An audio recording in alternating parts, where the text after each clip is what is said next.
ओला उबर जैसे cab aggregator अब ऊंची डिमांड के वक्त किराया नहीं बढ़ा पाएंगे। दिल्ली परिवहन विभाग ने ऐप आधारित कैब ऑपरेटर के लिए तैयार कई नीति में सरचार्ज का प्रावधान खत्म कर दिया है, ऐसा प्रस्ताव दिया है। नीति लागू होने के बाद ओला उबर सरकार की ओर से तय किराए के हिसाब से ही ग्राहकों से किराया वसूल पाएंगे।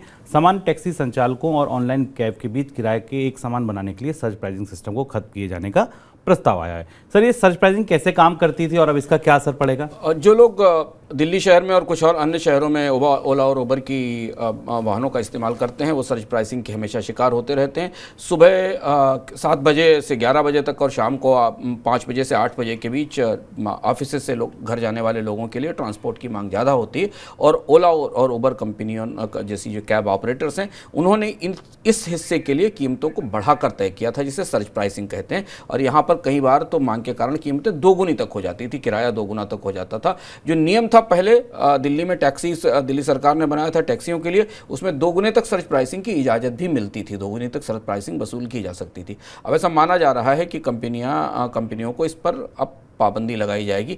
वे पूरे दिन में जो एक किराए की दर होगी, उसी के दर पर ग्राहकों को टैक्सी की सेवा दे पाएंगी, और इसका असर हमें इन कंपनियों के कामकाज पर दिखाई देगा। इसके दो बड़े असर हमें आने वाले समय में दिखेंगे शुभम। एक तो ये कि कंपनियां अब अपना जनरल किराया बढ़ाने के लिए दबाव बनाएंगी, क्योंकि सामान्य रूप से पीक आवर्स में वो एक्स्ट्रा चार्ज करके अपने किराए के प्रोसेस को बैलेंस रखती थी और बाकी किराया कम रहता था। और दबाव इस बात पर बनेगा कि या तो किराया बढ़ाया जाए, जिसका असर भी उपभोक्ताओं को देना पड़ेगा, या फिर पीक आवर्स में टैक्सियों की कमी की संभावना भी हमें दिखाई देगी। इसके साथ ये संकेत भी मिल रहे हैं कि शायद दिल्ली सरकार जो शेयरिंग टैक्सी की व्यवस्था है, उसे भी रोकने जा रही है, इसकी भी संभावना बनती दिख रही है।